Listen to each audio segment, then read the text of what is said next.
പ്രസിദ്ധമായ ചേർത്തല വാരനാട് ദേവീ ക്ഷേത്രത്തിൽ ദേവി ഭാഗവത നവാഹയജ്ഞത്തിന് ഭക്തി നിർഭരമായ തുടക്കം.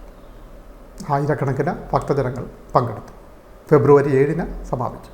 ചരിത്രപ്രസിദ്ധമായ ചേർത്തല വാരനാട് ദേവീ ക്ഷേത്രത്തിൽ ദേവി ഭാഗവത നവാഹയജ്ഞത്തിന് തുടക്കം. ഫെബ്രുവരി 7 സമാപനം. വാരനാട് ദേവീ ക്ഷേത്രത്തിൽ അഖണ്ഡ ലളിത സഹസ്രനാമ യജ്ഞത്തിന് ശേഷം വ്യാഴാഴ്ച രാവിലെയാണ് ദേവി ഭാഗവത നവാഹയജ്ഞം ആരംഭിച്ചത്.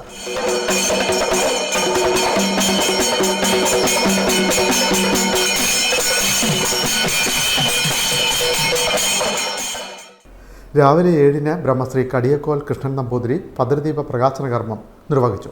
കരുനാഗപ്പള്ളി ചെറുവള്ളിയില്ലം ജയശങ്കരൻ നമ്പൂതിരിയാണ് യജ്ഞാചാര്യൻ. കാവുങ്കൽ ഇന്ദ്രപ്രസ്ഥം AB മഹാദേവൻ, കൂന്നിയൂർ പ്രകാശൻ, കുമരഞ്ചിറ ദാസൻ എന്നിവർ സഹ ആചാര്യന്മാർ. യജ്ഞത്തിൻ്റെ 7ാം ദിവസമായ ഫെബ്രുവരി 5 സമൂഹ പൊങ്കാലയും ഒരുക്കിയിട്ടുണ്ട്. 9ാം ദിവസമായ ഫെബ്രുവരി 7 പ്രത്യക്ഷ അഷ്ടദ്രവ്യ മഹാഗണപതി പൂജ, ലളിത സഹസ്രനാമ ജപം, ഗ്രന്ഥപൂജ, പാരായണം എന്നിവയോടെ സമാപിക്കും. President KN Surendranatha Varma, secretary Velliyakulam Parameswaran, treasurer PN Natarajan, vice പ്രസിഡന്റുമാരായ N വേണുഗോപാൽ, KN ഉദയവർമ്മ, മറ്റ് ഭാരവാഹികളായ P Aniyappan, T Sajeevlal, G Suresh Babu, KS Srinivas, Suresh S Nair തുടങ്ങിയവർ നേതൃത്വം നൽകുന്നു.